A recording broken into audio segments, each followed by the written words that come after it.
உலகெங்கிலும் உள்ள தமிழ் சொந்தங்களுக்கும் டிடி தமிழ் தொலைக்காட்சி நேயர்களுக்கும் இனிய தீபாவளி நல்வாழ்த்துக்களை மகிழ்ச்சியோடு தெரிவித்துக் கொள்கிறேன். எத்தனையோ பண்டிகைகள் நம்ம வாழ்நாளில் கொண்டாடிக்கிட்டு இருக்கிறோம். அதில் தீபாவளி பண்டிகை அது ஒரு சிறப்பான பண்டிகை தான். இப்போ தீபாவளி அப்படிங்கிறதுக்கு நிறைய காரணங்கள், நிறைய பொருள், நிறைய அர்த்தங்களை சொல்லுவாங்க. இப்போ என்னை பொறுத்த வரைக்கும் தீபாவளி என்பதை நான் எப்படி பார்க்குறேன்னா, தீபம் என்றால் ஜோதி, சுடர். ஆவளி என்றால் வரிசை. தீபங்களை வரிசையாக வைத்து வழிபடக்கூடிய ஒரு பண்டிகை தான் இந்த தீபாவளி பண்டிகை என்பது என்னுடைய கருத்து. அப்போ அந்த தீபாவளி, அந்த தீப வரிசையில் என்னென்ன வகையான தீபங்களெல்லாம் இருந்தால் நம்முடைய வீட்டில் உள்ள இருள் நீங்கி ஒளி பெருகும் அப்படின்னு பார்த்தோம்னா 16 செல்வங்கள்னு சொல்லுவோம்.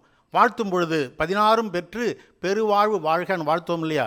அந்த 16 செல்வங்களான இளமை, அழகு, கல்வி, அறிவு, வலிமை, பெருமை, வீரம், வெற்றி, புகழ், நெல், பொன், நுகர்ச்சி, நல்ஊழ், நன்மக்கள், நோயின்மை, வாழ்நாள் என்று சொல்லக்கூடிய 16 வகையான செல்வங்களும் 16 தீபங்களாக இருந்து நம் வீட்டில் ஒளி சேர்க்க வேண்டும்.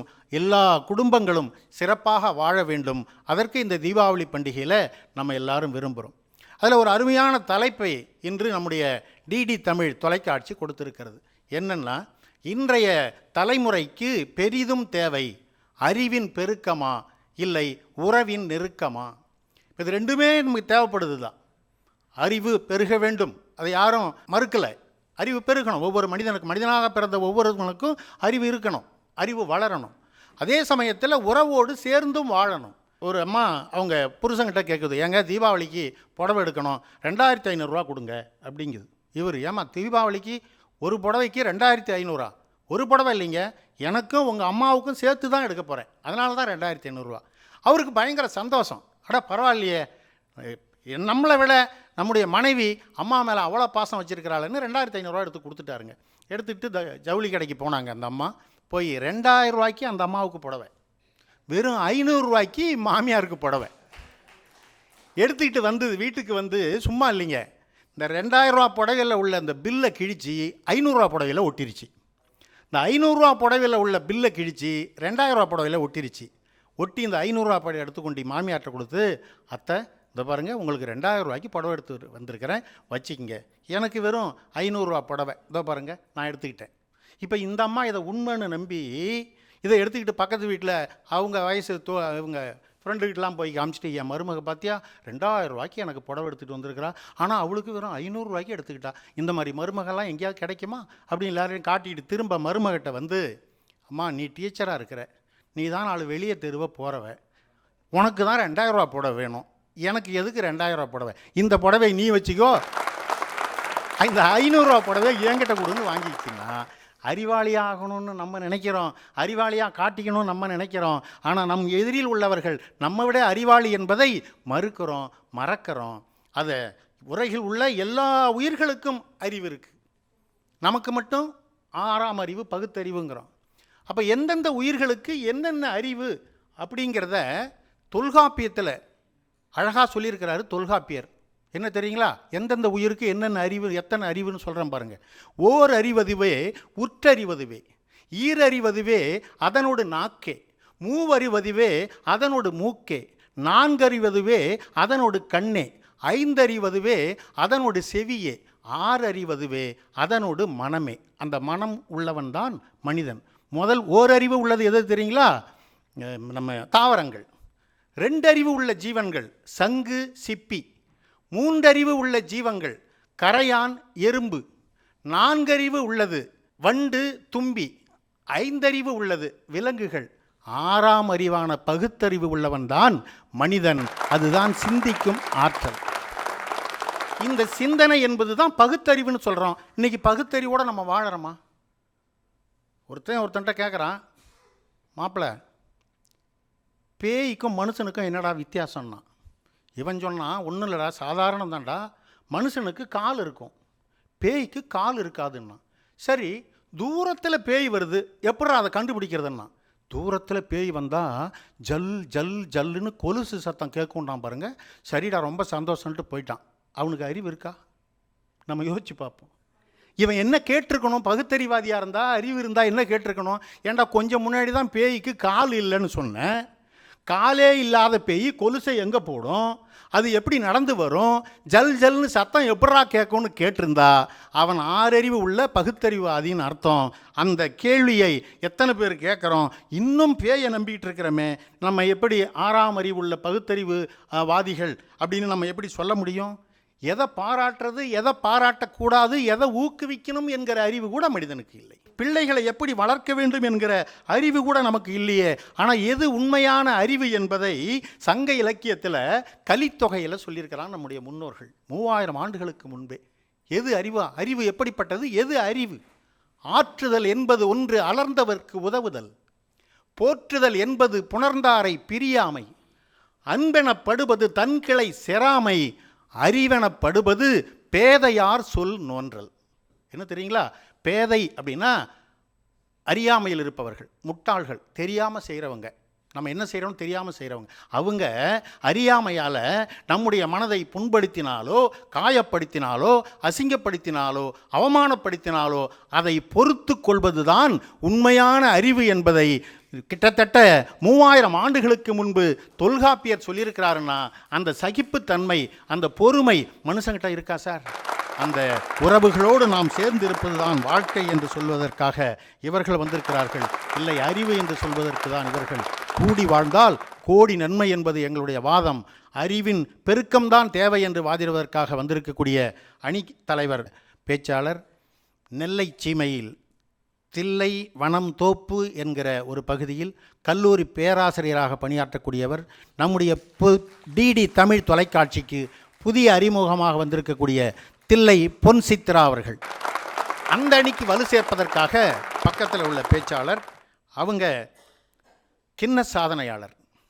பெண்களுக்கு எதிரான வன்கொடுமைக்காக அது போக வேண்டும் என்பதற்காக கிட்டத்தட்ட 72 மணி நேரம், அது ஆண்கள் தான் செய்வாங்க, ஃபயர் டான்ஸுன்னு பேர், நெருப்பு நடனம், 72 மணி நேரம் நெருப்பு நடனம் செய்து உலக கின்ன சாதனை இடத்தில் இடம் பிடித்தவர் சின்னத்திரை நடிகை, சிறந்த நிகழ்ச்சி தொகுப்பாளர் சேலம் ஐஸ்வர்யா அவர்கள்.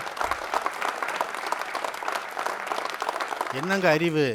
அறிவை வச்சுக்கிட்டு ஒருத்தன் தனியாலாம் வாழ முடியாது. அவனுக்கு பேர் நம்ம சொன்ன மாதிரி தனிக்கட்டன்னு பேர், ஒண்டிக்கட்டன்னு பேர்.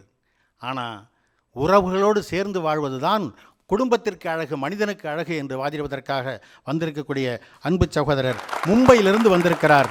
மும்பை நகைச்சுவை மன்றத்தினுடைய தலைவர், நகைச்சுவை பேச்சாளர் அன்பு சகோதரர் ஆறுமுக பாண்டியன் அவர்கள். அந்த அணிக்கு வலு சேர்க்க வந்திருக்கிற இன்னொரு பேச்சாளர், டிடி தமிழ் தொலைக்காட்சி தான் இப்போது அறிமுக பேச்சாளராக இன்று அவரை அறிமுகப்படுத்துகிறது, வழக்கறிஞர் விருத்தாசலம் அருண் அவர்கள். அருமையாக உங்களோடு சேர்ந்து இவர்களுடைய பேச்சை கேட்க நானும் ஆவலாக இருக்கிறேன். இப்பொழுது இன்றைய இளைய தலைமுறைக்கு பெரிதும் தேவை அறிவின் பெருக்கமே என்று வாதிடுவதற்காக தில்லை பொன் சித்ரா அவர்களை உங்கள் உற்சாகமான கைத்தட்டல் ஓசையோடு அழைக்கிறோம். உலகெங்கும் இருக்கக்கூடிய டிடி தமிழ் தொலைக்காட்சி நேயர்கள் அனைவருக்கும் தித்திக்கும் தீபாவளி நல்வாழ்த்துக்கள். ஐயா நடுவர் அவர்களே, இளைஞர் என்பவர் யார்? உலக சுகாதார அமைப்பு என்ன சொல்லுதுன்னா, 18 to 30 வயதுக்கு உட்பட்டவர்கள் தான் இளைஞர்கள். சரி, அப்படிப்பட்ட இளைஞர்களுக்கு தேவை அறிவின் பெருக்கமே என்றுதான் வாதிட வந்துள்ளேன். ஐயா, தன்னை அறிவது அறிவு, பின்னறிவது பேயறிவு என்பார் திருமூலர். பின்னறிவதுனா தனக்கு தேவையில்லாததையெல்லாம் தேடி செல்வதுதான் பேயறிவு என்று சொல்லிவிட்டார் திருமூலர். அறிவுடையார் எல்லாம் உடையார், அறிவிலார் என்னுடையரேனும் இலர் என்று ரத்தின சுருக்கமாக சொல்லிவிட்டார் ஐயன் வள்ளுவ பெருந்தகை. நாலேஜ் இஸ் பவர் என்பது பழமொழி, நாலேஜ் இஸ் இன்ஃபார்மேஷன் என்பது புதுமொழி. அறிவுதான் தெய்வம் என்று உறக்க சொல்லிவிட்டான் முறுக்கு மீசை முண்டாசு கவிஞன் பாரதி. ஐயா, அறிவுதான் ஆற்றல், அறிவுதான் சக்தி வாய்ந்தது. அறிவு இருந்தால்தான் எந்த துறையாக இருந்தாலும் அந்த துறையில் ஆளுமை செலுத்த முடியும். அறிவு இருந்தால்தான் நம்முடைய வாழ்க்கையை வளமுடன் வாழ முடியும். ஒருவனுடைய பிறப்பு முதல் இறப்பு வரை அறிவுதான் ஆட்சி செய்கிறது என்றால் இன்றைய இளைஞருக்கு பெரிதும் தேவை அறிவின் பெருக்கம் அல்லவா? இதைத்தானே செம்மொழியான தமிழ் மொழியில் முதல் இலக்கண நூலாகிய தொல்காப்பியத்திலே தொல்காப்பியர் நம்முடைய நடுவர் ஐயா சொன்னது போல, ஒன்று அறிவதுவே உற்று அறிவதுவே, இரண்டு அறிவதுவே அவற்றோடு நாவே, மூன்று அறிவதுவே அவற்றோடு மூக்கே, நான்கு அறிவதுவே அவற்றோடு கண்ணே, ஐந்து அறிவதுவே அவற்றோடு செவியே, ஆறு அறிவதுவே அவற்றோடு மனனே என்று எடுத்துரைத்தார். கடவுள் படைத்த நாள் முதல் ஓரறிவு முதல் ஐந்தறிவு வரை உள்ள உயிர்கள் இன்றளவும் எள்ளளவும் மாற்றம் இன்றி அப்படியேதான் இருக்கின்றன. ஆனால் ஆறறிவு படைத்த மனிதன் மட்டும் தன்னுடைய அறிவை விரிவு செய்து இன்று விண்வெளிக்கு சென்று விருந்து உண்டு கொண்டிருக்கிறான் என்றால் அறிவின் பெருமையை என்னவென்று சொல்வது? அது மட்டுமா? இன்று அவன் தன்னுடைய 6ஆம் அறிவை பெருக்கிக் கொண்டு 7ஆம் அறிவை நோக்கி பயணித்துக் கொண்டிருக்கிறான் என்பதுதானே உண்மை. ஐயா நடுவர் அவர்களே, ஒரு சின்ன குட்டி கதை. கோயம்புத்தூரில் நடந்த உண்மை சம்பவம். கோயம்புத்தூரை சேர்ந்த ஒரு ஆட்டோ ஓட்டுநருக்கு கேரளாவில் போய் ஒரு லாட்டரி சீட்டு வாங்குறாரு. 25 கோடி ரூபாய், ஒன்றில் ரெண்டில் 25 கோடி ரூபாய் பரிசு விழுது. சொந்த பந்தங்கள் எல்லாரும் அவரை அணுகி சென்று, எனக்கு கொஞ்சம் பணம் கொடுப்பா, நீ தான் 25 கோடி வச்சிருக்கால, எனக்கு கொஞ்சம் பணம் கொடு, எனக்கு கொஞ்சம் பணம் கொடு, எனக்கு கொஞ்சம் கடன் கொடுன்னு சொந்த பந்தங்கள் கொடுத்த நெருக்கடியில் அந்த மனிதன் இருந்த இடமே தெரியாமல் ஓடி சென்று ஒளிந்து விட்டார் என்றால், இப்படிப்பட்ட உறவுகளின் நெருக்கமா இன்று இளைஞர்களுக்கு தேவை. பணம் இல்லைன்னா என்ன தெரியுமா செய்வாங்க? அற்ற குலத்து அருநீர் பறவை போல. குளம் இருக்குது, தண்ணி இல்லைன்னா அங்கே ஏதாவது பறவைகள் தேடி வருமாங்க ஐயா? வராதில்ல. அதே போலதான் உறவுகள் எந்த அளவுக்கு நெருங்கி நெருங்கி வருகின்றனவோ அந்த அளவுக்கு நமக்கு தொல்லைகள் தான் அதிகரிக்கும். ஆகவே உறவுகள் இருக்க வேண்டும், அதற்குடைய எல்லையில் அதற்குடைய அளவோடு இருக்க வேண்டும் என்ற கருத்தை தான் நாங்கள் இங்கே பதிவு செய்கிறோம். நடுவர் அவர்களே, பெண்களுக்கு நள்ளிரவுல இலவச, அதாவது போலீஸ் வாகனமே வந்து பெண்களை இன்னைக்கு வீட்டுக்கு பத்திரமா கொண்டு சேர்க்கக்கூடிய நிலைமைக்கு வளர்ந்துருக்கிறோனா? இதுக்கு காரணம் அறிவின் பெருக்கம் தானே ஐயா. கண்ணுக்கு தெரியாத ஒரு வைரஸ் நம் அனைவரையும் வீட்டிற்குள் கட்டி போட்டதே. ஒருவருக்கு கொரோனா தொற்று என்றவுடன் அவருடைய சொந்த பந்தங்கள் அனைத்தும் விட்டு விட்டு தள்ளி ஓடி போய்விடும். அப்படிப்பட்ட இக்கட்டான காலகட்டத்திலும் தன் உயிரை துச்சமென எண்ணி முன்பின் தெரியாத அறிமுகம் இல்லாத ஒரு நபருக்காக களத்தில் இறங்கி பணியாற்றினார்களே அரசு மருத்துவர்களும் செவிலியர்களும் காவல்துறை பணியாளர்களும். அப்படிப்பட்ட அறிவைத்தான் பெருக்கிக் கொள்ள வேண்டும் என்று கூறுகிறோம் ஐயா நடுவர் அவர்களே. நிலாவில் நீர் இருக்கிறது என்று கூறிய சந்திராயன் 1, செவ்வாய் கிரகத்தை சுற்றி வரக்கூடிய மங்கள்யான், உலக வரலாற்றிலேயே முதல் முறையாக நிலவின் தென்துருவத்தில் வெற்றிகரமாக தலையிறக்கி உலக நாடுகளையே அண்ணாந்து பார்க்க செய்ததே சந்திராயன் 3. இவை அனைத்தும் மனிதனின் அறிவின் வளர்ச்சியால் நிகழ்ந்த அற்புதங்கள் என்றால் அது மிகையல்ல நடுவர்களே. மே 7, 2025 பகல்காம் தாக்குதலிலே பலியான நம்முடைய இந்திய நாட்டு மக்களுக்காக இந்தியாவின் முப்படைகளும் இணைந்து இந்திய நாட்டிற்கும் எல்லைக்குள்ளேயே இருந்து கொண்டு பாகிஸ்தானின் 9 பயங்கரவாத தீவிரவாத முகாம்களை அழித்து அதில் வெற்றியும் கண்டார்களே, ஆபரேஷன் சிந்தூர். இதற்கு காரணம் அறிவின் பெருக்கம் தான் என்பதை நம் ஒருவராலும் மறுக்க முடியாது நடுவர்களே, மறுக்கவே முடியாது. கூகுளின் சிஇஓவாக இருக்கிறாரே சுந்தர் பிச்சை, இதற்கு காரணம் அறிவின் பெருக்கமா இல்லை உறவின் நெருக்கமா? ஐயா, உலக நாடுகளே வியந்து பார்க்கக்கூடிய நம்முடைய விண்வெளி அமைப்பு, இஸ்ரோவின் தலைவராக நாராயணன் இருக்கிறாரே, இதற்கு காரணம் அறிவின் பெருக்கமா இல்லை உறவின் நெருக்கமா? இதெல்லாம் போகட்டு விடுங்க. தீண்டாமை கொடுமைகளை பிறந்ததிலிருந்தே சந்தித்து அதற்கிடையே தன்னையும் வளர்த்து தன் அறிவையும் வளர்த்து இந்திய நாட்டின் அரசியல் அமைப்பு சாசனத்தையே வடிவமைத்து தந்தாரே டாக்டர் BR அம்பேத்கர். இதற்கு காரணம் அறிவின் பெருக்கமா இல்லை உறவின் நெருக்கமா? இவ்வளவு நடுவர் அவர்களே, இன்று வீட்டில் இருந்தபடியே ஆன்லைனில் பயணச்சீட்டு புக் செய்கிறோமே, ரயில்வே நிலையத்திற்கு சென்றால் ஆன்லைனில் பணம் அனுப்புகிறோமே, ஏன் பேருந்துகளில் கூட நடத்துனருக்கு போன்பே ஜிபே பேடிஎம்மில் தானே பணம் அனுப்புகிறோம். இவை அனைத்திற்கும் காரணம் எது நடுவர் அவர்களே? அறிவின் பெருக்கமா இல்லை உறவின் நெருக்கமா?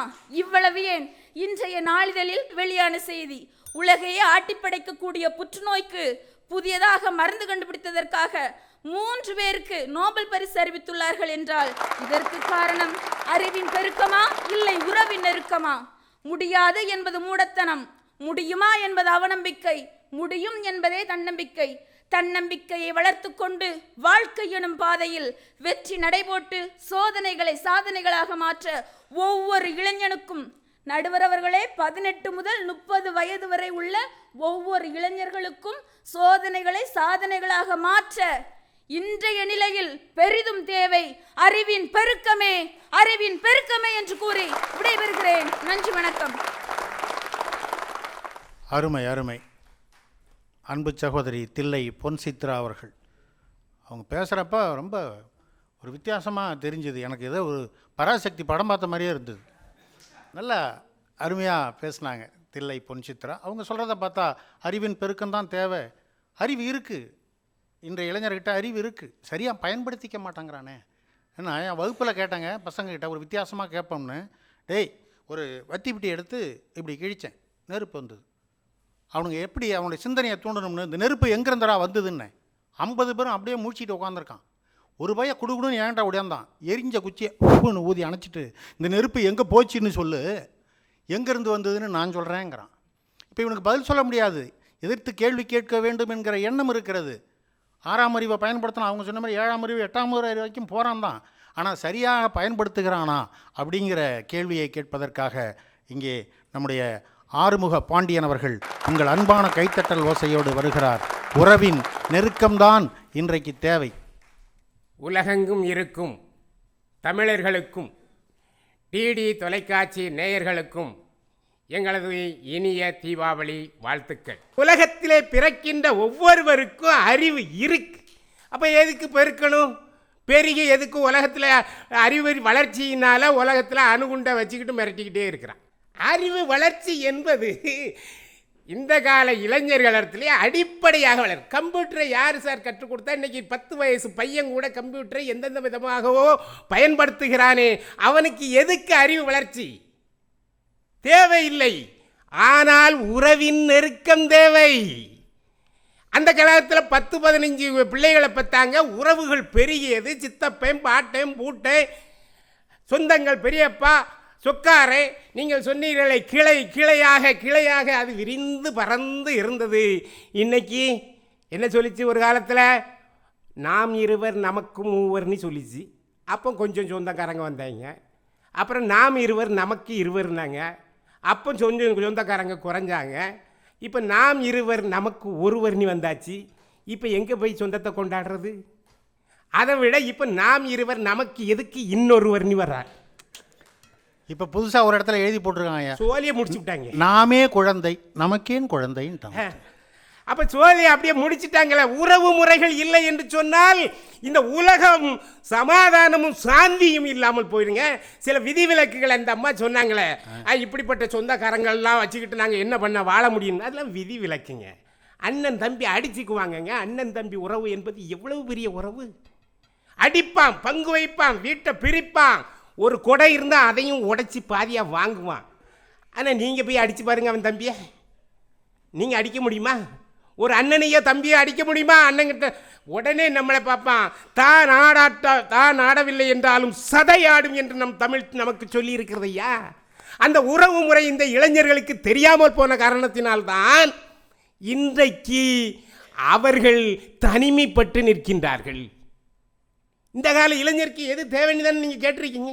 ஆமாம். அப்போ அறிவு இருக்கிறது, ஆனால் இந்த உறவின் முறையில் சொந்தம் தெரியவில்லை. இப்போ எங்கள் ஊர் பக்கம் தூத்துக்குடி இருக்கு. சரிங்க. இந்த தூத்துக்குடியில் இந்த மைத்துனன் என்கின்ற உறவு எவ்வளவு உன்னதமானது என்பதை நான் உங்களுக்கு சொல்கிறேன். அதில் முத்து குளிப்பாங்க. முத்து குளிக்கிறது என்பது கடலிலே படகில் சென்று, அந்த காலத்திலே, இப்போ நவீன தொழில்நுட்பம் வந்திருக்கலாம், அந்த காலத்தில் போய் முத்து குளிக்கின்ற போது இடுப்பில் கயிறை கட்டிட்டு உள்ளே குதிக்கணும். நடுக்கடலில் குதித்து அப்படியே மண்ணோடு அள்ளிட்டு வருவாங்க. அதில் ஒரு சில முத்துக்கள் கிடைக்கும். அதுதான் முத்து குளிப்பு. இப்போ இடுப்பில் கயிறு கட்டியிருக்கிற கயிறை யார் இடத்துல கொடுப்பாங்க தெரியுமா? இந்த மைத்துனன் கையிலே கொடுப்பார்கள். ஏன்? அவன்தான் அவன் அக்காலை அவனுக்கு கட்டி கொடுத்துருக்கான். உள்ள குதிச்சவன் கையில் அவன்தான் உயிரை கையிலே பிடித்து கொண்டு அவன் வரும் வரை மூச்சு விடாமல் இருந்து கொண்டு அங்கே சின்ன அசைவு தெரிந்த உடனே மேலே தூக்கிடுவான். நடுக்கடலில் குதிச்சவன். எவ்வளவு உன்னதமான உறவு! இந்த உறவு முறை இன்றைக்கு அந்த மைத்துனன் என்கின்ற, அதாவது வயது மூத்தவராக இருந்தால் மச்சான், இல்லை என்றால் மாப்பிள்ளை. இந்த உறவு முறையை பற்றி இந்த கால இளைஞர்களுக்கு தெரிகிறதா? நம்முடைய மனித உறவுகளிலே தாய்மாமன் என்கின்ற உறவு எவ்வளவு உன்னதமான உறவு தெரியுமா? இந்த தாய்மாமன் அவன் இந்த பொண்ணு நமக்கு நல்ல பொண்ணு, அழகான பொண்ணாக இருந்தால் நம்ம யாருக்காக கட்டி கொடுத்துருவோம். அறிவாக இருந்தால் யாருக்காக கட்டி கொடுத்துருவோம். நம்மகிட்ட நிறைய செல்வம் இருந்தால் நம்ம பணக்காரனை பார்த்து கட்டி கொடுத்துருவோம். இந்த அறிவு இல்லை, செல்வம் இல்லை, அழகு இல்லை, ஒரு பெண் முதிர் கன்னியாகி விட்டால் இவளை யார் கட்டுவா? யார் கல்யாணம் முடிப்பா? இந்த தாய்மாமனை அழைத்து கட்டு என்று சொன்ன உடனே கட்டுவான். அவன் கண்ட கனவுகளை எல்லாம் தள்ளி வைத்து விட்டு தன் தங்கைக்காக, தன்னுடைய தமக்கையின் பிள்ளைக்காக தன்னையே அர்ப்பணித்துக் கொள்கின்ற உறவுதான் தாய்மாமன் உறவு. அடுத்து நம்முடைய தாத்தா உறவை பாருங்கள். எவ்வளவு தாத்தாவும் பாட்டியும் அந்த வீட்டிலே தெய்வங்கள்ங்க. இப்போ இந்த அம்மா வந்திருக்கு, இந்த அம்மாவுடைய பிள்ளைகளை யார் பார்த்துக்கிட்டு இருக்கா? தாத்தா பாட்டி பார்த்துக்கிட்டு இருக்காங்க. முந்தானியில் முடிச்சு வச்சிருப்பான் நாலனவ. அந்த ஐஸ்காரன் வந்த உடனே என் பேரன் ஐஸ் விரும்பி சாப்பிடுவான்னு சொல்லி 5 பைசாவை கொடுத்து பால் ஐஸ் வாங்கி கொடுக்கின்ற அந்த உறவு தானே பாட்டி. நமக்கு இன்னொரு தாய் யார் தெரியுமா? நமது தமக்கை. நம்முடைய மனைவிக்கு பிறகு நம்முடைய அங்கங்களில் இருக்கின்ற அந்த நோய்வாய்ப்பட்டிருக்கின்ற போது துடைத்து, அசிங்கம் இல்லாமல் துடைத்து துப்புரவு செய்து பாதுகாக்கக்கூடிய ஒரே அற்புதமான தாய் தமக்கை. அந்த தமக்கையின் உறவை இன்றைக்கு எங்கே இருக்கிறது இந்த இளைஞர்களுக்கு தெரிகிறதா? அதை ஊட்டுங்க சார். நம்முடைய உறவுகளிலே மிக சிறப்பான உறவு என்று ஒன்று உண்டு என்று சொன்னால் மனைவிங்க. அதான் அவ்வளோ ரகசியமாக சொல்லும் போதே நினச்சேன் நான், மனைவி. ஆனால் இன்றைக்கு படித்த இளைஞர்கள், அறிவுபூர்வமான இளைஞர்கள் வாழுகின்ற 6 மாதம் வாழ்ந்து விட்டு விவாகரத்து கோர்ட்டிலே வரிசையில் நிற்கின்றார்களே, இவர்களுக்கு மனைவியின் அருமையை சொல்லிக் கொடுங்கள் ஐயா. இந்த இளைஞர்கள் படித்து விட்டோம் என்ற திமிரில், அறிவு வளர்ந்து விட்டோம் என்ற திமிரிலே, நான் வசதியாகிவிட்டேன் என்கின்ற ஆங்காரத்திலே அவர்கள் அந்த தாயை கொண்டு 10 மாதம் சுமந்து பெற்றெடுத்த அந்த தாயை கொண்டு அனாதை விடுதியிலே விடுகிறார்கள் ஐயா. கஷ்டப்பட்டு தன் குழந்தையை வளர்த்து நான் காணாத இன்பத்தை இந்த உலகத்திற்கு என் மகன் காண வேண்டும் என்பதற்காக தன்னை தாழ்த்தி கொண்டு உயர்த்தி நின்றானே அந்த தந்தை, நாடி நரம்புகளெல்லாம் வற்றி, அந்த இரத்த ஓட்டங்களெல்லாம் சுண்டி, கண் பஞ்சடைந்து கட்டிலே உட்கார்ந்து கொண்டு ஒரு டம்ளர் காப்பி வருமா என்று காத்திருக்கானே, அந்த தந்தையின் உறவு தெரியாமல் தானே நீ அனாதை ஆசிரமத்திலே விட்டிருக்கின்றாய். மனிதனாக நாம் பிறந்து விட்டோம் என்று சொன்னால் உறவுகளோடு வாழ வேண்டும். தனி மரம் தோப்பு ஆகவே ஆகாது. குடும்பமாக, சொந்தம் பந்தமாக நாம் வாழ வேண்டும். அப்படி வாழுகின்ற நேரத்தில்தான் நமக்கு அது சாந்தியை, நிம்மதியை கொடுக்கும்.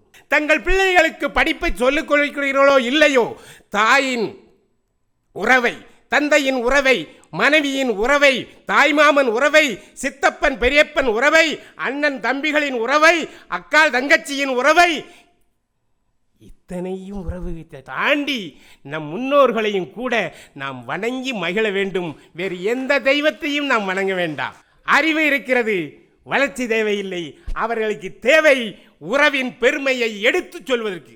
ஆகவே அப்படிப்பட்ட பிள்ளைகளுக்கும் இளைஞர்களுக்கும் அந்த உறவின் பெருமையை சொல்லி அந்த உறவோடு வாழுங்கள் என்று சொல்லி நீங்கள் தீர்ப்பளிக்க வேண்டும். நன்றி, வணக்கம். அருமை அருமை அருமை. அன்பு சகோதரர் ஆறுமுக பாண்டியன் அவர்கள் ஒரு நாடகத்தையே நடத்தி காமிச்சாருங்க. ஆமாம், உருக்கி அப்படியே அங்கே நான் ஒரு 4 பேரை பார்க்குறேன், இப்படியே பார்த்துட்டு உட்காந்துருக்காங்க அவர். ஆமாம், வேற எங்கேயா திரும்பினா கூட இவர் செய்கிறத பார்த்துட்டு நடுவரவர்களே ரொம்ப அருமையாக பேசினார். தாயினுடைய பாசம், மனைவியினுடைய பாசம், நண்பனுடைய பாசம் எல்லாத்தையும் சொன்னார். அதுவும் இந்த தாய் மாமன் அந்த உங்கள் தூத்துக்குடியில் தானங்கய்யா பக்கத்தில். ஆமாம், மச்சாங்கிட்ட கயிறை கொடுத்துட்டு கடலுக்குள்ளே இறங்குறாங்களே, உறவை தேடி எடுத்துருக்கான் பாருங்க. அண்ணன் தம்பிக்கிட்ட கொடுத்துருந்தானா என்ன ஆகும், முழுகின உடனே விட்டுருவான். ஏன் தெரியுமா, சொத்து பூரா அவனுக்கு கிடைக்கும்னு. ஆமாம், அங்கே கீழே விட்டுருந்தா அவன் செத்துட்டானா அக்கா நம்ம வீட்டுக்கு வந்து நின்றுடுவான். அப்புறம் அந்த பயத்தில் பிடிச்சிட்டு நிற்கிறான். அப்பா பற்றி அந்த நாட்டுப்புற பாடல் ஒன்று சொல்லுவார் பாருங்க. அப்பாவும் அன்புக்கு ஈடாகுமா ஆகாசம், அப்பாவும் பாசத்தை மிஞ்சிடுமா தாய் பாசம், ஓடும் ரத்தம் நாடி நரம்பெல்லாம் ஓ வாசம், ஓ வேர்வத்துளி தாம்ப நாம் படிக்கும் இதிகாசம், ஒன்றை போல பூமி இல்லை, ஒன்றை விட சாமி இல்லை, சொல்ல வார்த்தை ஏதும் இல்லவோ, சொல்ல விட வேதம் இல்லை, கண்டிக்கும் உன்னோட பாசத்தின் முன்னந்த கடவுளும் கூட நிகரில்லை அப்பா.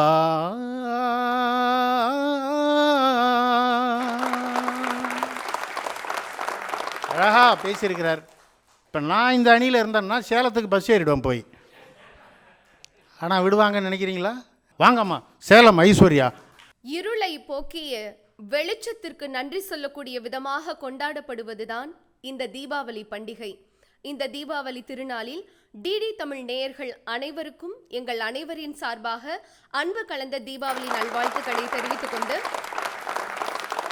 நான் உலகமகா நடிப்பை பார்த்திருக்கேன், உலகமகா உருட்டை இந்த மேடையில தான் நடுவேன். முதல்ல அண்ணாச்சி மூலமா பார்த்தேன்.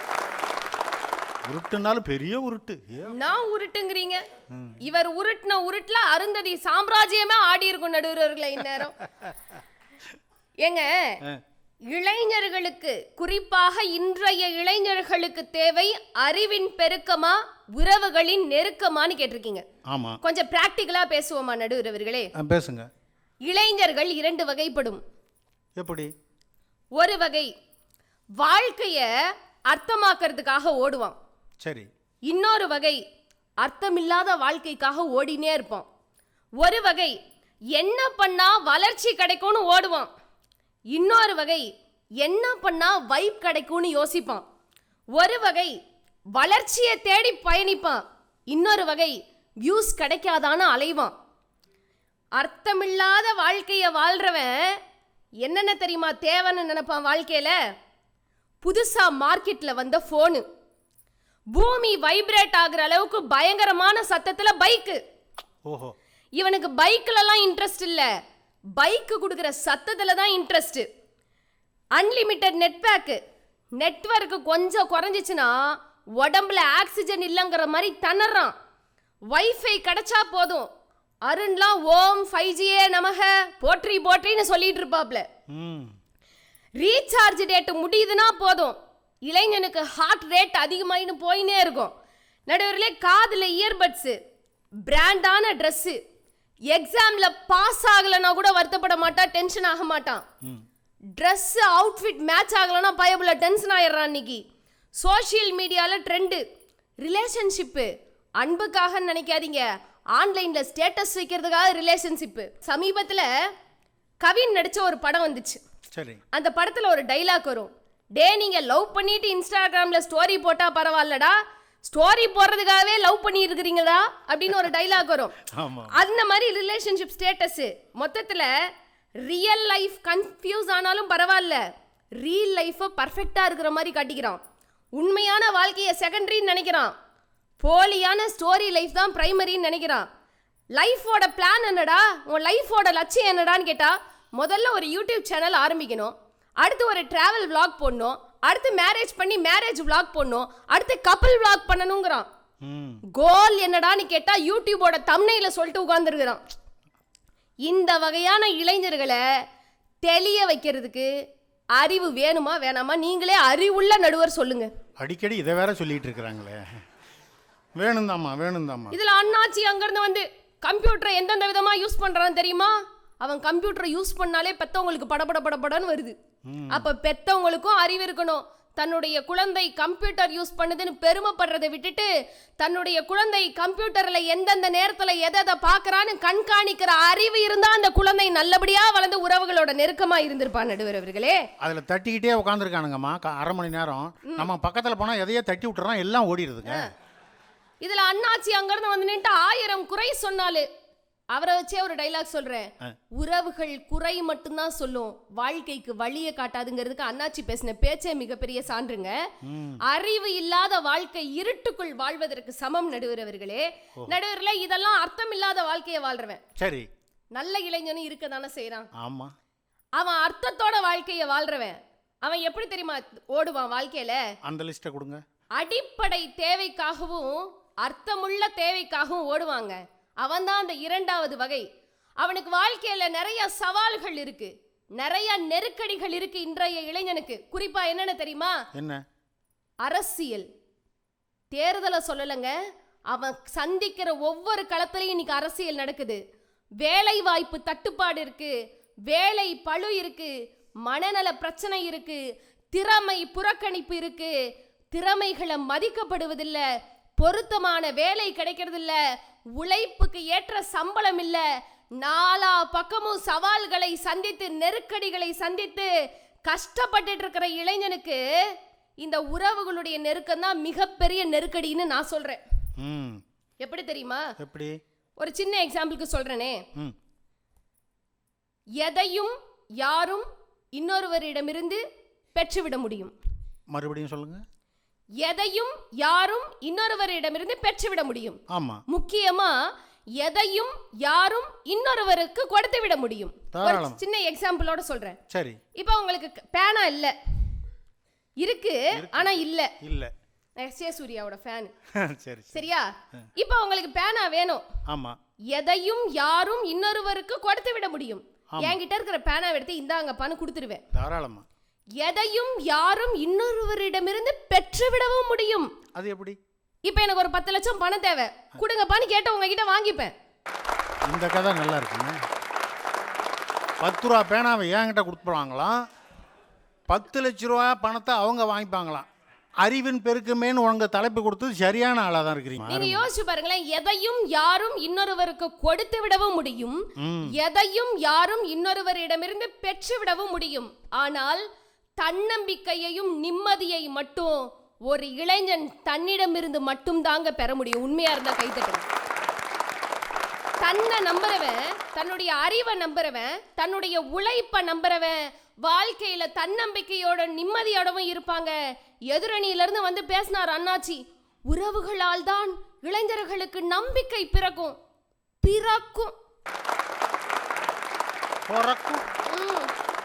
நம்ம நம்பிக்கையை உடைக்கிறதே உறவுகள் தாங்க. உண்மையா சொல்றேங்க. கம்பேரிசன் ஒரு வார்த்தை இருக்கு ஆங்கிலத்துல, தமிழ்ல ஒப்பிடுதல்னு சொல்லுவாங்க. ஆமா.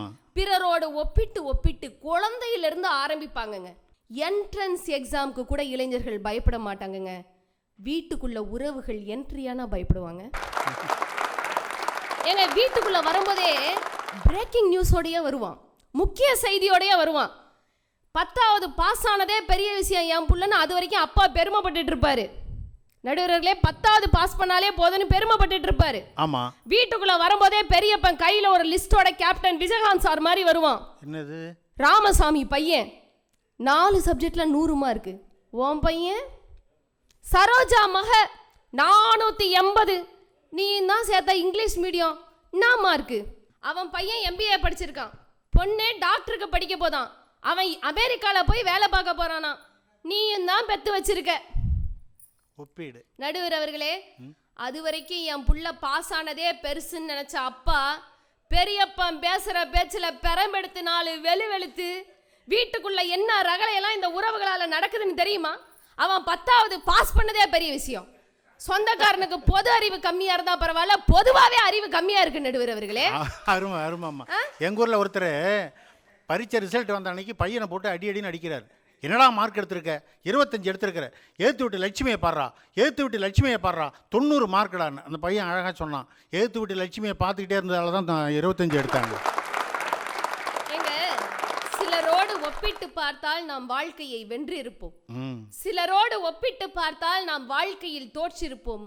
யாருடனும் நம்மை ஒப்பிட்டு பார்க்காத வரைதான் நம் வாழ்க்கையை நாம் வாழ்ந்திருப்போம்னு சொன்னா உறவுகள் எங்களை ஒப்பிட செஞ்சுக்கிட்டே இருக்கு. இது எங்களுக்கு நெருக்கடியா இல்லையாங்க? உறவுகள் சந்தோஷத்தை வேண்டுமானாலும் கொடுக்கும், ஆனால் அறிவை பெருக்கிக் கொள்ளும் போதுதான் வாழ்க்கையை அர்த்தமுள்ளதாக மாற்றிக்கொள்ள முடியும் என்று சொல்லிக்கொண்டு வாய்ப்பளித்த அனைத்து உள்ளங்களுக்கும் வாய்மொழி கேட்ட நல்லுள்ளங்களுக்கும் நன்றி கூறி விடைபெறுகிறேன். நன்றி, வணக்கம். அடேங்கப்பா, அருமையான பேச்சு. ஆறுமுக பாண்டியன் ஐயா நடித்து பேர் வாங்கினாங்கன்னா உணர்ச்சிகரமான பேச்சின் மூலம் உங்களுடைய அனைவருடைய உற்சாகமான கைத்தட்டலை வாங்கியிருக்கிறார். எல்லாத்தையும் உறவுகள் கொடுக்குங்க, ஆனால் தன்னம்பிக்கை என்பது அவனிடமிருந்து தான் வர வேண்டும். அந்த தன்னம்பிக்கையை கொடுப்பது தான் அறிவு. திருமூலர் அழகாக சொல்லுவார் தன்னம்பிக்கையை பற்றி, தன்னை அறிய தனக்கொரு கேடு இல்லை, தன்னை அறியாமல் தானே கெடுகின்றான், தன்னை அறியும் தகைமை அறிந்த பின் தன்னையே அர்ச்சிக்க தான் இருந்தானே என்று திருமூலர் தன்னம்பிக்கையையும் தன்னை உணரும் திறனையும் சொல்லியிருக்கிறார். அதையெல்லாம் உணர்ச்சிகரமாக சொல்லி அருமையாக பேசியிருக்கிற ஐஸ்வர்யா அவர்கள் இன்னும் பல மேடைகளை காண வேண்டும் என்று வாழ்த்தி, இன்னை நிறைவு பேச்சாளர், உறவின் நெருக்கம்தான் இன்றைய இளைஞருக்கு தேவை. டிடி தமிழ் நேயர்கள் அனைவருக்கும் இனிய தீபாவளி நல்வாழ்த்துக்களை தெரிவித்துக் கொண்டு, இந்த தீபாவளி உங்கள் வாழ்க்கையில் வசந்தங்களை பெருகட்டும் என்று வாழ்த்தி, நான் பொதுவாக ரோட்டில் பாட்டில் உடைக்கிறவங்கள பார்த்துருக்கேன். ஆமாம், ஆனால் வாயில் பாட்டில் உடைக்கிறவங்க நம்ம பட்டிமன்றத்தில் இப்போ தான் நான் பார்க்குறேன். எனக்கு முன்பு பேசின தோழி ஐஸ்வர்யா ரொம்ப அழகாக பேசுனாங்க. நீங்கள் அவங்க பேச்சில் அவங்க அறிவை நீங்கள் அங்கே தான் நோட் பண்ணணும். நடுவட்ட நான் ஒரு 10 லட்ச ரூபா கடன் வாங்குறேன் அப்படின்னு சொன்னால் பரவாயில்ல, டேடி உங்ககிட்ட ஒரு 10 லட்ச ரூபா கடன் வாங்கினா அப்படின்னாங்க. அப்போ நடுவரையே அவங்க அப்பா அப்படின்ற உறவு வச்சு தான் அழைத்து கொண்டிருக்கிறார்கள் அப்படின்னு சொன்னால் அந்த உறவு தான் இன்னைக்கு இளைஞர்களுக்கு தேவைன்ற நல்ல விஷயத்தை சொல்ல தான் நாங்கள் வந்திருக்கிறோம். அருமை அருமை அருமை. உலகிலே மிகப்பெரிய புத்திசாலி நாயான டாபர்மேனுக்கு தனது பின்னால் உள்ள வாள் தனது என தெரியாது. உலகத்திலேயே புத்திசாலி பறவையான காக்கைக்கு தனது கூட்டில் உள்ள முட்டை தனது முட்டையா குயிலின் முட்டையா என்பது தெரியாது. உலகத்திலேயே பலசாலி விலங்கான யானைக்கு தன்னுடைய பலம் மட்டும் தெரிஞ்சிருந்தா இத்தனோண்டு சங்கிலிக்கு தடைப்பட்டு நம்மகிட்ட காத்துட்டு இருக்காது. இதெல்லாம் எப்படி தெரியாதோ அதே போல் இன்றைய உலகத்தில் மனிதர்களாகிய நமக்கு, அதுவும் குறிப்பாக இளைஞர்களுக்கு உறவுகளுடைய மகத்துவம் மட்டும் தெரிஞ்சிருந்தா இன்றைக்கி அவனுக்கு அந்த நிலைமையே இருந்திருக்காதுன்ற ஒரு நல்ல விஷயத்தை சொல்ல தான் எங்கள் அணி நாங்கள் வந்திருக்கிறோம். இன்றைக்கி இருக்கக்கூடிய இளைஞர்களுக்கு பெரிதும் தேவை என்னன்றதான் கேள்வி நீங்கள் கேட்டிருக்கீங்க. ஆமாம், நியாயமாக யோசிச்சு பார்த்தா இன்றைக்கி அறிவு ரொம்ப அதிகமாக இருக்குது. மின்மினி பூச்சியின் ஒளியை கண்டு வியந்தவன் வீதியை கூட ஒளிர வைத்தான். கடலை பார்த்து நாவறண்டவன் கடல் நீரை கூட குடிநீராக்கி வைத்தான். இயற்கை மழையை பார்த்து அதிசித்தவன் செயற்கை மழையை கூட தூர வைத்தான். நிலவை பார்த்து கதையை சொன்னவன் நிலவில் நின்று கதையை பேசினான். ஆக அப்போலேருந்து இப்போ வரைக்கும் எக்கச்சக்கமான அறிவு கொட்டி கிடக்குது அப்படின்றதா உண்மை. அதை தாண்டி நம்ம தில்லை பொன் சித்ரா வந்தாங்க, என்ன சொன்னாங்க? ஆப்ரேஷன் சிந்தூர் அது நமக்கு அறிவுக்கு சான்று இல்லையா அப்படின்னாங்க. நல்லா யோசிச்சு பாருங்கள் பொன் சித்ரா, அந்த ஆப்ரேஷன் சிந்தூர் நாம் எதற்காக முன்னெடுத்தோம்? நம் நாட்டினுடைய பெண்கள் தங்களுடைய திலங்கங்களை இழந்தார்கள். அந்த உறவுகளுக்கு நாம் கை கொடுப்பதற்காக, நம் உறவுகளை காப்பாற்றுவதற்காக நாம் முன்னெடுத்த சிந்தூர் தான் ஆப்ரேஷன் சிந்தூர் என்று சொன்னால் இங்கே நிச்சயமாக உறவுகள் தான் இன்றைக்கி தேவைன்றது தான். இன்றைய கால பிள்ளைகளுக்கு யூடியூப்பில் ஹோம் டூர் போட தெரியுது, ஆனால் ஹோமில் இருக்கவங்கள கூட்டிகிட்டு டூர் போடணுன்ற விஷயம் தெரியுதா அப்படின்னா அது ஆகப்பெரிய ஒரு கேள்விக்குறி தான். ஃபேஸ்புக்கில் யாருன்னே தெரியாதவங்ககிட்ட மணிக்கணக்கில் பேசிக்கிட்டு இருக்கான், முகமே தெரியல அவங்ககிட்ட பேசிக்கிட்டு இருக்கான். சொந்தக்காரங்க முகத்தை பார்த்து பேசுகிறானா பேச தெரியல. அப்பாக்கள் எல்லாம் வாரணம் ஆயிரம் படத்தில் வரக்கூடிய அப்பா சூர்யாவாக தான் இருந்துக்கிட்டு இருக்கிறாங்க. ஆனால் இன்றைக்கி பசங்க அப்படி நினைக்கிறாங்களா? எல்லா அப்பாக்களையும் எம்டன் நாசர்களாக பார்த்து கொண்டிருக்கிறாங்க. அப்படின்னா எல்லா அம்மாவும் நினைக்கிறாங்க என் புள்ள ஆடி போய் ஆவணி வந்தால் டாப்பாக வந்துடுவான்றாங்க. அப்படிப்பட்ட அம்மாவையே இன்றைய கால பிள்ளைகள் ஏமாற்றி கொண்டிருக்கிறார்கள்னு சொன்னால் இன்றைய கால பிள்ளைகளுக்கு அந்த யதார்த்தத்தை சொல்வதற்கு, உறவுகளுடைய மகத்துவத்தை சொல்வதற்கு தான் எங்கனி நாங்கள் வந்திருக்கோன்றது தான் உண்மை. இன்றைக்கி எல்லா டெக்னாலஜியும் இன்றைக்கு பிள்ளைகளுக்கு தெரிஞ்சிருக்குது. எல்லா ஃபோனில் இருக்கக்கூடிய எல்லா விஷயங்களும் டவுன்லோட் பண்ண தெரியுது. ஆனால் ஒரு ஃபங்க்ஷனில் யாராவது ஒருத்தர் பார்த்து பேசுனாங்கன்னா அவரை மாமான்னு கூப்பிடணுமா சித்தப்பான்னு கூப்பிடணுமா, அவன் என்ன முரண் கூப்பிடணுன்ற பெரிய சந்தேகம் இருக்குது. அப்படின்னா இன்றைய கால பிள்ளைகள் எதை நோக்கி போயிட்டுருக்கிறாங்க? அவங்ககிட்ட அறிவுகள் இருக்குது, எக்கச்சக்கமான திறமை இருக்கிறது, ஆனால் எந்த உறவு என்னன்றது தெரியல. நான் ஒரு 3 கேள்வியை இன்றைய இளைய சமுதாயத்தை பார்த்து நான் கேட்குறேன். நீங்கள் கடைசியாக உங்கள் அப்பா அம்மாவோடு ஒரு திரைப்படத்துக்கு எப்போ போனீங்க?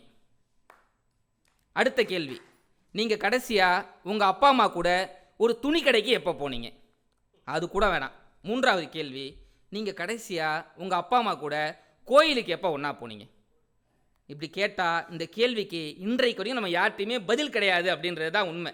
இதை கேட்குறதுக்கு கூட இப்போ நான் பேசுகிறேன்ல, இங்கே பார்வையாளராக நம்முடைய ரீடிங் நிலையத்துக்கு வந்திருக்கக்கூடிய எல்லாருமே யார் பார்த்தீங்கன்னா பெரியவர்கள், நீங்கள் தான் இருக்கீங்க. அதை கேட்கக்கூட இளைஞர்கள் தயாராக இல்லை அப்படின்னா அவங்க உறவுகளை என்ன நினச்சிக்கிட்டு இருக்காங்க அப்படின்றது தான் அங்கே ஆகப்பெரிய கேள்விக்குறியாகவே இருந்துக்கிட்டு இருக்குது. இன்றைக்கி எல்லா இளைஞர்களுக்குமே உறவுகளுடைய மகத்துவம் தெரியாமல் இருந்துட்டு இருக்காங்க. அவங்களோட நோக்கம் எல்லாமே என்னென்னா பணம், அந்த வேலை, அறிவு சார்ந்த விஷயங்கள் அப்படி தான் போயிட்டுருக்கு. ஒரு இளைஞன் ரொம்ப வருத்தப்பட்டு பதிவிட்டு இருந்தான்.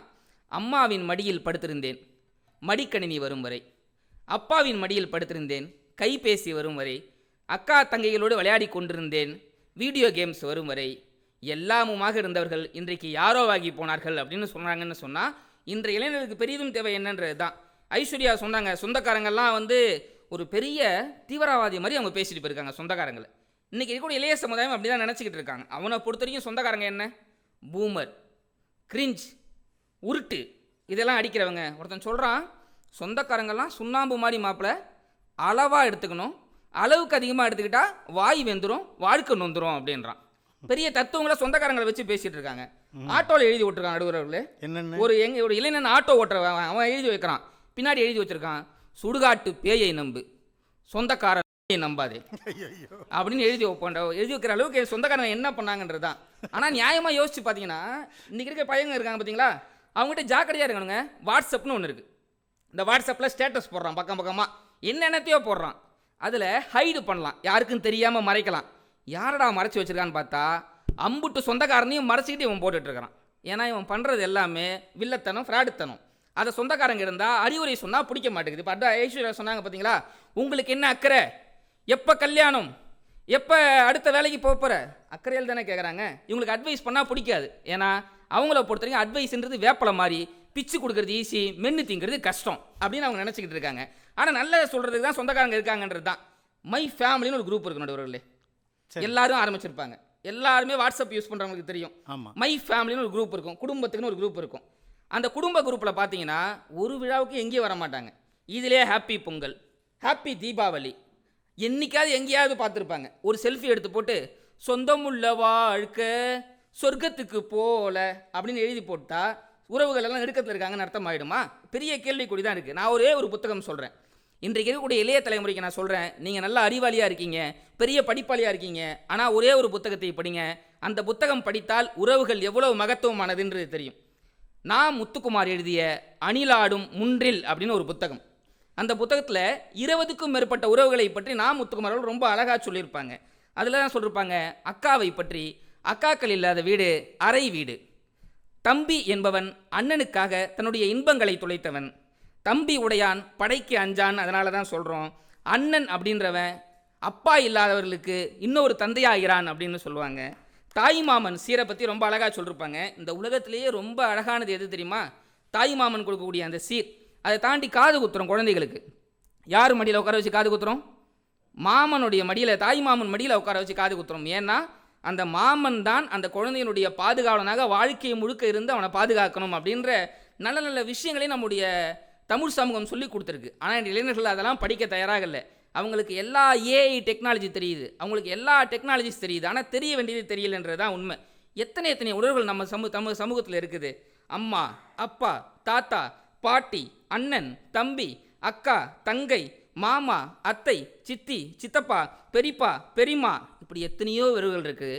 இந்த அத்தனை உறவுகளையும் ஒரே ஒரு ஆணி வேறாக தாங்கி பிடிப்பது உறவு அப்படின்ற ஒரு அழகான விஷயம்தான். அப்படின்ற போது அது இன்றைய இளைஞர்களுக்கு தெரியாமல் இருக்குன்றது தான் பெரிய வேதனைக்குரிய விஷயமே.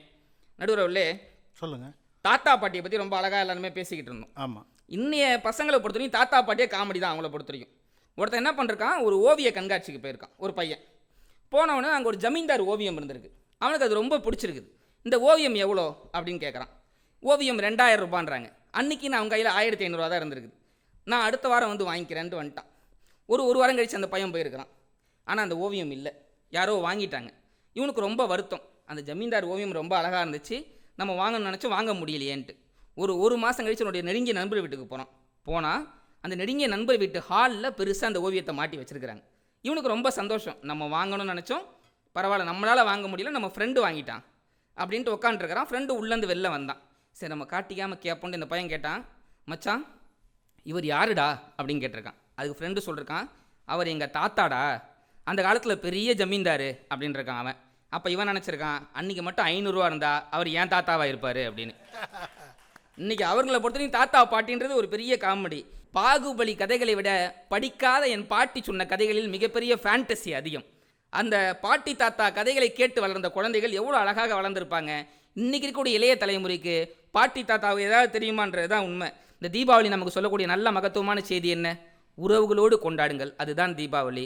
அந்த ஒரு நாள் மட்டும் கொண்டாடுவது தீபாவளி. உறவுகள் சேர்ந்தால் தினம் தினம் தீபாவளி என்று தெரிவித்துக் கொண்டு நல்ல வாய்ப்பு தந்த டிடிக்கு நன்றி கூறி விடைபெறுகிறேன். நன்றி, வணக்கம். அருமை பெரியவர்களே, அன்பு சகோதரர் அருண் அவர்கள் ரொம்ப அழகாக அவர் பேசி முடித்த பிறகு பார்த்தா 4 விசு படம் 3 விக்ரமன் படம் பார்த்த மாதிரியே இருந்தது.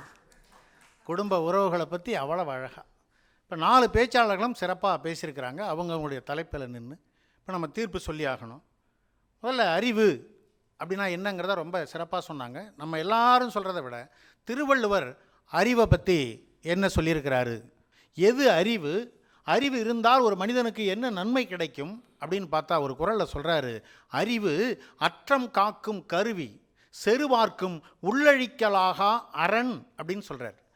எதிரிகளால் துளைக்க முடியாத, ஆபத்தை தர முடியாத, நெருங்க முடியாத ஒரு கோட்டையாக இருந்து நம்மை காப்பாற்றுவது அறிவுன்னு சொன்ன அதே திருவள்ளுவர் அறிவை அற்றம் காக்கும் கருவினாரே. அற்றம்னா என்ன தெரியுங்களா? அழிவு, நமக்கு வரக்கூடிய ஆபத்து. நம்மை ஆபத்திலிருந்து, அழிவிலிருந்து நம்மை காப்பாற்றுவது அறிவு அப்படின்னு வள்ளுவர் சொன்னால் உண்மையிலே அது நடந்திருக்குதா? நம்ம பூமியிலன்னா நடந்திருக்கு. சொன்னாங்களே நிறைய நோய்கள்லாம் எப்படி வந்து காப்பாற்றணுன்னு. ஒரு நோய் ஒரு 100 வருஷத்துக்கு முன்னாடி ஒரு ஊரே அப்படியே கொத்து கொத்தாக செத்துக்கிட்டு இருந்தான் வாந்தி பேதியால். எதனால் இது வருதுன்னு காரணமே தெரியாமல் இறந்துட்டு இருந்தான். அப்போ ஒரு விஞ்ஞானி கண்டுபிடிக்கிறான், இந்த நோய்க்கு காரணம் விப்ரியா காலரே என்கிற ஒரு கிருமி, ஒரு பாக்டீரியா. அதை கண்டுபிடிச்சவன் ஒரு விஞ்ஞானி. அதுக்கு பிறகு இன்னொரு விஞ்ஞானி அதுக்கு மருந்து கண்டுபிடிக்கிறான். லூயி பாஸ்டியர் என்கிற ஒரு விஞ்ஞானி, ஒரு அறிவாளி. அன்று கண்டுபிடித்த அந்த மருந்து தான் இன்று கோடிக்கணக்கான பேர் உயிரோடு வாழ்வதற்கு காரணமாக இருந்தது என்று சொன்னால் அறிவு உண்மையிலேயே அற்றம் காக்கும் கருவி. கொரோனாவை சொன்னாங்களே, உலகத்தையே முடக்கி போட்டுச்சே, உறவுகள் எல்லாம் வீட்டுக்குள்ளேயே அடங்கி கிடந்தது, கோடிக்கணக்கான உறவுகள் இருந்தும் காப்பாற்ற முடியலையே. அதற்கு பிறகு 2 அறிவாளிகள் கண்டுபிடிச்சான். கோவிஷீல்டு, கோவேக்சின் என்கிற 2 தடுப்பு மருந்து வந்த பிறகுதான் முடங்கி கிடந்த உலகம் மீண்டும் உயிர் பெற்று வெளியே வந்தது என்று சொன்னால் உலக இயக்கத்தை உருவாக்கியவன் அறிவாளியா இல்லை உறவுக்காரனான்னு பார்த்தா அறிவாளி தான் அப்படின்னு நம்ம தீர்ப்பு சொல்லிடுவோமா? சொல்லிடலாமா? என்ன சார், அறிவை அவ்வளவு அழகாக சொன்ன அதே திருவள்ளுவர் தான் இன்னொரு குறளில் சொல்கிறாரு, அறம் போலும் கூர்மையரேனும் மரம் போல்வர் மக்கட்பண்பில்லாதவர். எவ்வளோ பெரிய கூர்மையான அறிவு ஒரு மனிதனுக்கு இருந்தாலும், அறிவாளியாக இருந்தாலும், ஞானியாக இருந்தாலும், மக்கள் பண்பு அவனிடம் இல்லை என்றால் அவன் மனிதன் அல்ல, மரத்திற்கு சமம் என்று சொல்லுகிறார். என்றால் எத்தனை மனிதர்கள் அந்த மக்கட்பண்பு என்கிற அந்த கடமையை மீறுகிறான். இன்னைக்கு மக்கட்பண்பில் முதல்ல எத்தனையோ இருக்குங்க, அதெல்லாம் நமக்கு தேவையில்லை. ஒரே ஒரு மக்கட்பண்பில் மனிதனுடைய கடமை என்ன? அவங்க சொன்ன மாதிரி பெற்றோர்களை கடைசி வரை வைத்து பாதுகாப்பது. பெரியவர்களை, என்னுடைய ஊர் குறிஞ்சிப்பாடி, கடலூர் மாவட்டம். எங்கள் ஊர்லேருந்து ஒரு 5 கிலோமீட்டரில் தான் வடலூர் இருக்குது. வள்ளலார் நிறுவிய சத்திய ஞான சபை இருக்குது. நூற்றுக்கணக்கான முதியோர்கள், ஆதரவற்றவர்கள் 3 வேளையும் அங்கே சாப்பிட்டுக்கிட்டு இருக்கிறாங்க. அதில் நான் அங்கே மாதம் அங்கே போவேன். ஒரு பெரியவரை விசாரிக்கிறேன், ஐயா நீங்கள் எந்த ஊர், ஏன் இங்கே வந்திருக்கிறீங்க ரொம்ப நாளான்னு.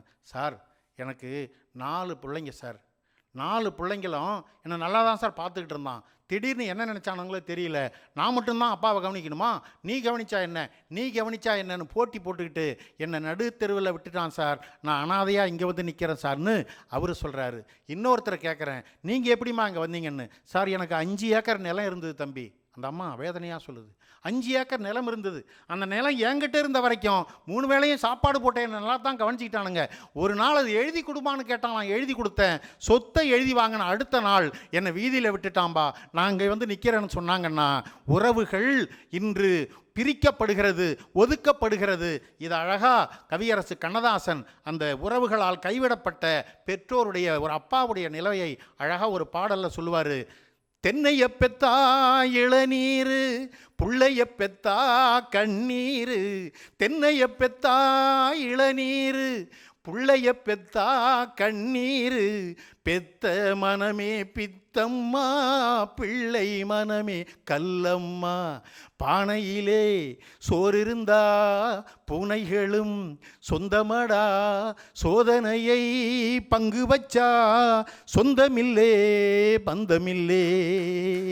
யாரை நம்பி நாம் பொறந்தே, போங்கடா போங்க என் காலம் வெல்லும், வென்ற பின்னே வாங்கடா வாங்க என்று எழுதுகிறார். என்று சொன்னால் இன்றைய எத்தனை பெற்றோர்கள் இப்படி விட்டுட்டு 1000 அறிவு ஒருத்தனுக்கு இருந்தோம் என்ன சார் பிரயோஜனம்?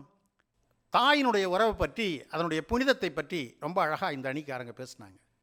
அம்மா எப்படிப்பட்டவள் தெரியுமா? ஒரு கவிஞன் சொல்கிறான், உள்ளே உயிர் வளர்த்து உதிரத்தால் பால் கொடுத்து அள்ளியிடும் போதெல்லாம் அன்பையே தான் அளித்து தொல்லை தனக்கென்றும் சுகமெல்லாம் பிறர்க்கென்றும் சொல்லாமல் சொல்லி எழும் தெய்வத்தின் கோயில் அது. பண்பு தெரியாத மிருகம் பிறந்தாலும் பால் தரும் கருணை அது. பிறர் பசிக்கும் நிலை பார்த்து பதறும் நிலை பார்த்து பழம் தரும் சோலை அது. இருக்கும் பிடிசோறு தனக்கென எண்ணாமல் கொடுக்கின்ற கோயில் அது. அது துடிக்கும் நிலை கண்டு தோளில் இடம் தந்து அணைக்கின்ற கருணை அது. அது தூய்மை, அது நேர்மை, அது வாய்மை. அதன் பேர்தான் தாய்மைன்னு சொன்னானே. காசு சம்பாதிக்கிறதுக்கு அறிவு முக்கியம், கணவன் மனைவி சேர்ந்து வாழ்வது அதைவிட முக்கியம் என்கிற காரணத்தினால் அறிவு முக்கியம்தான். அதை தாண்டி அன்பு முக்கியம். அன்போடு வாழ்வோம், அரவணைத்து வாழ்வோம். தமிழர் பண்பாடே சேர்ந்து வாழ்வதுதான். கூட்டு குடும்பமாக வாழ்ந்து என்றைக்கும் தமிழர்கள் பண்பாட்டை காப்பாற்றுபவர்கள், அன்போடு பாசமாக வாழ்பவர்கள் என்கிற தீர்ப்பை சொல்லி ஒரு இளைஞனுக்கு பெரிதும் தேவை, அதுவும் இன்றைய இளைஞனுக்கு பெரிதும் தேவை அறிவின் பெருக்கத்தை விட உறவின் நெருக்கமே நெருக்கமே நெருக்கமே என்று கூறி மீண்டும் தீபாவளி வாழ்த்துக்களையும் அன்பான வணக்கத்தையும் கூறி விடைபெறுகிறோம். நன்றி, நன்றி, வணக்கம்.